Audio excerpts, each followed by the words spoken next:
Max, let's get into the juicy, tender meat of tonight's episode.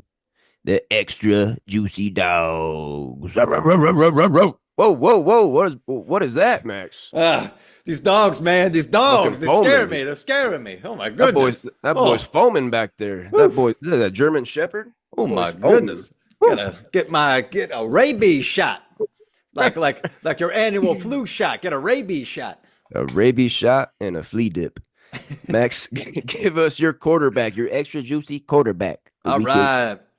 So I did pick this guy before a few weeks ago because I was super pumped up that he came back because they need him in order to be successful. But I got Jordan Love, baby. Jordan Yeah, Love of the Green Bay Packers. I He's like got it. a juicy matchup. He's up against Jacksonville. All right, Jacksonville is ranked 32nd, 32nd against Bones. quarterbacks.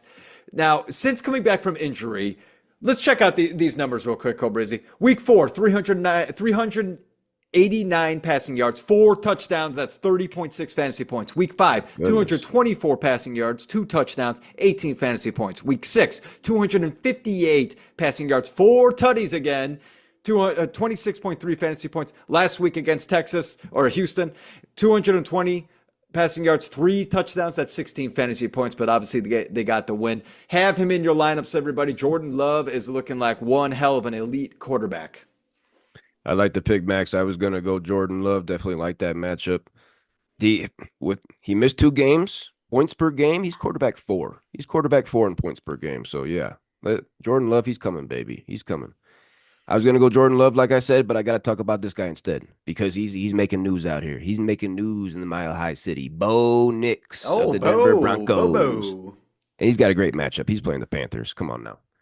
I think we might be surprised. Standard ESPN leagues. Bo Nix is the quarterback 13. Okay. Quarterback 13 on the season. Okay. We knew about the accuracy. We knew about the NCAA completion percentage record. But what we didn't know was his legs. I Bo don't. Nix at the quarterback position, he's sixth in carries. He has 255 rushing yards. That's fourth at the quarterback position. And he has 3 rushing touchdowns. That is tied for fourth Nice. amongst quarterbacks. Sixth amongst quarterbacks and carries. I didn't think anywhere close to that. And like I said, they're playing the Panthers. That's a great matchup. They're Mhm. 28th. Panthers are 28th against the quarterback position in fantasy football. And the Broncos, they're 10.5 point home favorites. Broncos are having a sneaky, solid season, Yeah. like your Bears are having a sneaky, solid season. Same thing with the Broncos, 10.5 point home favorites. Fire up Bo Nix. You're having QB problems. Shit, start him over Patty Mahomes if you have to. Start him over Patty Mahomes. Fuck it. That's crazy. That's crazy, Are but fuck it. Cole Brazy, are you thinking about that because Jaden Daniels might be out this week? You have Petty Mahomes sitting on your bench. I know it. I have Patty on my bench. Yeah, if I get word Jaden Daniels is out, I'm gonna look at it. I'm gonna look at it. Fair enough. Yep. Fair enough. Yep. I love that Bo Nix is having a big year as a rookie. When we were talking about these rookie quarterbacks in the draft, I was saying that you're sleeping on him. You're sleeping on Bo Nix, and sure enough, a lot of people were. And hey, what a good organization to go to with Sean Payton as the head coach. Hell yeah. Great coach. Great coach. Yep. Max, who you got at the running back position for your extra juicy dogs? Go Breezy, I can't even believe I'm bringing this name up, but I'm going to tell you Uh-oh. why in a second. I got Kareem Hunt. Yeah, yeah, Kareem yeah. Hunt at Yep. Las Vegas. Yep. Vegas sucks, man. Too many hookers and late Oh, nights lot of hoes. out at the strip club, hitting up the Clubbing with club, my hitting boys. up the club. Too much of Clubbing with that. my Too much of boys.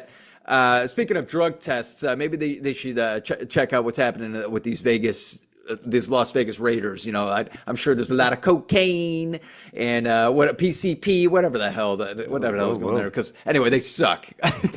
That's my point, people. They suck. Las Vegas is ranked 26th against the running back. Cole Breezy, I guess we slept on him, Yep. slept on him We while did. we had the chance to pick him up. This guy's old, and but since being signed to Kansas City, come on, he's been tearing it up. Last 2 games, 102 rushing yards with a touchdown, 19.2 fantasy points, and last game, 78 rushing yards, 2 tutties, 21.3 fantasy points. I still can't believe this. You better have him in your lineups, everybody. I'm gonna go ahead and say it, Cole Breezy. My buddy, Uh-oh. Mr. Tutty, Kareem Hunt is getting Oh, in the getting end another zone. one. Getting another one. Very nice. Great pickup by Kelly with she had Isaiah Pacheco. He Yeah. went down. Great pickup by her. Just the volume that he's getting. 22 carries last week and 27 the week before. And not a lot of running backs have have 49 carries over their No. last 2 games. Not a lot of running backs can say that, if any. No. My extra juicy dog at the running back position for week 8 is going to be Buffalo Bill, James Cook. He's running back 14 right now, even with missing a game. Solid, sneaky season. The Bills are 3-point favorites in this one with a 47.5-point over-under. That is tied for second highest on the week. I expect some points here with the Bills and the Seahawks. This one's in Seattle. I like the matchup too. The Seahawks, they're 24th against the running back position in fantasy football. And damn it, James Cook, he has 6 touchdowns in 6 games this year. This is going to be his 7th game. You know what that means? His 7th tutty. My buddy, Oh, Mr. Tutty, James my Cook, goodness. on the road, in Seattle. Ain't going to be easy. That's going to be a good game, man. Nice little sexy game right there. Love that game. But James Cook, he's going to find the end zone this week. I hope that game's on this Sunday because I want to watch that one. Yes, Seattle looks good. Okay, I know they're 3-2. 3-2? Oh no. 4-3? I don't know. I'll get it. It's a good record. They started 3-0.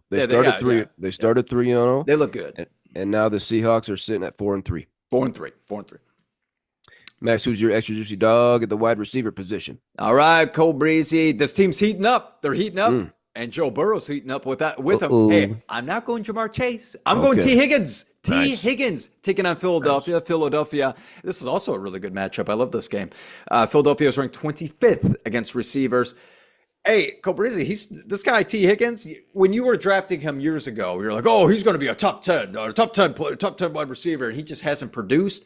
Well, guess what? Now he's starting to heat up. Check out these games. Now, last 3 games, 9 catches on 14 targets, 83 yards, 2 tutties. That's 24.8 fantasy points. Next game, 7 for 7 catches on 7 targets, 77 yards. Look at that, 7. Oh my goodness, go to Vegas, go hit the slots in Vegas. A lot of sevens. That's 11.2 fantasy points. And then last week, he was 4 catches on 8 targets, 82 yards, and a touchdown, 16.2 fantasy points. You have him on your team. You know you are starting him. You are firing up with confidence. And I bet you are all extra happy with popcorn and soda on your lappies. Oh, wow. Definitely T. Higgins. Nobody's questioning the talent. The dude's a big dog if he's out there. The injuries, if he's out there, he's gonna be producing. But if he's in and out, if he's coming off the field in the blue tent, getting MRIs every other week, it ain't gonna work. But right now, he's out there, so fire him up. My extra juicy dog at the wide receiver position for week 8 is going to be Atlanta Falcon Drake London. Full PPR leagues on ESPN. He's wide receiver 3. Wasn't expecting that. Was not expecting that, Cole Breezy. 44 receptions for Drake London is 4th in the NFL. He's tied for 3rd in the NFL with 5 receiving touchdowns, and he's tied for 3rd in the NFL in targets. He's getting the value. Atlanta, they're 2.5-point favorites at Tampa Bay. This one's going to be a good one, too. Divisional matchup. 45.5-point over-under is a solid number. Tampa Bay, the Buccaneers, they're 27th against the wide receiver in fantasy football. And damn it, Drake London, he has scored a tutty in each of his last 3 games. Let's make it 4 for 4. Wow. My buddy, Mr. Tutty. Kirk Cousins, he had that big game, and now he's kind of been queefing. Maybe he wakes up a little bit in Tampa. Some nice weather, hopefully. Drake London going to score against the Bucs this week. This is officially Atlanta's division to lose because the Buccaneers do not have Chris Godwin the rest of the year. Mike Evans is out. I think they said at least 3 games. At least. You better start tearing it up right now. Try to gain that lead on the Bucs before Mike Evans comes back. This is your chance to do it right now against them this weekend. Who is your extra juicy dog at the tight end position? Cole Breezy, one of my favorite tight ends. I had him in the top 5. In the top 5, he's been out for most of the season. He got injured on that first game. Well, guess what? He's back. I got Evan Ingram of the Jacksonville Jaguars taking on Green Bay. Green Bay is ranked 23rd against the tight end. He's looking like his old self again, Cole Breezy. In his first game back, which was 2 weeks ago, 10 catches on 10 targets, a perfect 10 for 10, 102 yards to go along with it. That's 14.2 fantasy points. Last week, he was 5 for 5 on targets, only 35 yards, 6 fantasy points. But he's perfect since he came back, Cole Breezy. 15 for 15. You serious? Yeah, Unbelievable. That ratio is unreal, man. That's pretty good. So this might be the game where the Jags have to play catch up because Green Bay is really good. Green Bay is really good. So towards the end of the game, they might just be passing it, and that's where tight ends are very useful because all they got to do is just go right down the middle. They get those easy 10 to 15 yard catches, and I would not be surprised on the very last drive of the game, he gets 3 or 4 catches, and to top it off, a scrappy touchdown. My buddy, Mr. Tutty, I am calling it. Evan Ingram gets his first touchdown of the year. Would be his first. It is tough to guarantee a tight end, Tutty. I like it, Max. I like it. You don't see 10 receptions from a tight end. Yeah, the Jags are going to be playing a lot of catch up. Jags are going to be coming from behind a lot. Trevor Lawrence seems to like Evan Ingram. I'd like to pick there, Max. My extra juicy dog at the tight end position for week 8. I'm going back to that Atlanta-Tampa Bay game. I'm going the Bucks. Tight end Cade Otton. A lot of people aren't talking about this guy. Full PPR leagues on ESPN. He's tight end 12. He's streamable. 2.5-point home underdogs. Blazer Mayfield, he's going to have to be passing. Like we've said, no Mike Evans, no Chris Godwin. Yeah, we got some ancillary pieces there. But Cade Otton, I think he's going to have a big uptick in usage. Okay, a lot of targets coming his way. 45.5-point over-under in this one is solid. Atlanta, they're 17th against the tight end position. It's not a smash. It's not a smash matchup, but no. But I'll take that. I'll take that. Only 1 touchdown in the season. I think that's why we're not maybe talking about Cade Otton. There's going to be more coming, but I'm not going to predict one this week. Cade Otton, I think he's going to be viable moving forward. I think that's a really good pick, Cole Breezy, considering, again, that Chris Godwin is out. He's going to have to throw the ball a little bit more, hopefully, to the tight end position. And Cade Otton's been very reliable. I'm talking 5 to 8 fantasy points. That's good for tight ends. Yeah, especially this season, everybody. Scrappy, but hey, you'll take it. You'll take that over a goose. Big fat sweaty goose.